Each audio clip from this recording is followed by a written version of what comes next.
കേരളത്തിലെ ഏറ്റവും വലിയ ശുദ്ധജല കായലാണ് കൊല്ലം ജില്ലയിലെ കുന്നത്തൂർ താലൂക്കിലുള്ള ശാസ്താംകോട്ട കായൽ. 2002 ആഗസ്റ്റ് 8 റംസാർ ഉടമ്പടി പ്രകാരം അന്തർദേശീയ പ്രാധാന്യമുള്ള ഒരു കായൽ ആണ് ശാസ്താംകോട്ട കായൽ.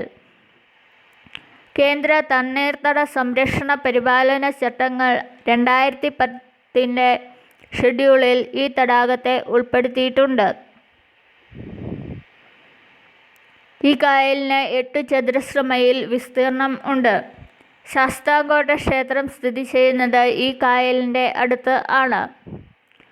പശ്ചിമഘട്ടത്തിൽ ആര്യങ്കാവ്, കുളത്തൂപ്പുഴ, തെന്മല എന്നിവിടങ്ങളിലെ ഗിരിശൃംഗങ്ങളിൽ നിന്നും ഉത്ഭവിച്ച് അഷ്ടമുടി കായലിൽ പതിക്കുന്ന കല്ലടയാറ് ഈ തടാകത്തിന് സമീപത്തോടു കൂടിയാണ് ഒഴുകുന്നത്.